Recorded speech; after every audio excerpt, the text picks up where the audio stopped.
Megastar Chiranjeevi 152వ చిత్రంకు Koratala Shiva దర్శకత్వం వహించబోతున్న విషయం తెలిసిందే. ప్రస్తుతం సైరా నరసింహారెడ్డి చిత్రంలో నటిస్తున్న చిరంజీవి త్వరలోనే కొరటాల మూవీలో నటించనున్నాడు. కొరటాల శివ ఇప్పటి వరకు తెరకెక్కించిన ప్రతి సినిమా కూడా బాక్సాఫీస్ వద్ద భారీ విజయాలను దక్కించుకున్నాయి. శ్రీమంతుడు, భరత్ అనే నేను చిత్రాలు ఇండస్ట్రీ టాప్ చిత్రాల జాబితాలో నిలిచాయి.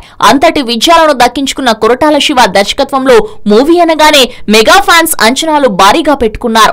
అంచనాలకు తగ్గట్లుగా ఏ విషయంలో కూడా తగ్గకుండా రామ్ చరణ్ ఈ చిత్రాన్ని నిర్మించబోతున్నాడు. ఇక ఈ చిత్రంలో హీరోయిన్ పాత్రకు గాను అనుష్క, నయనతార, శ్రియతో పాటు ఇంకా పలువురి పేర్లు పరిశీలిస్తున్నట్లుగా వార్తలు వచ్చాయి. అయితే చిరంజీవికి జోడీగా సీనియర్ స్టార్ హీరోయిన్ కాకుండా జూనియర్ స్టార్ హీరోయిన్ అయిన కీర్తి సురేష్ ను ఎంపిక చేసే అవకాశం ఉందని తెలుస్తోంది. ప్రస్తుతం బాలీవుడ్ లో అజయ్ దేవగన్ వంటి స్టార్ హీరోతో నటిస్తున్న కీర్తి సురేష్ తెలుగులో చిరంజీవి 152వ చిత్రంలో నటిస్తే బాగుంటుందనే అభిప్రాయంకు కొరటాల వచ్చినట్లుగా తెలుస్తోంది.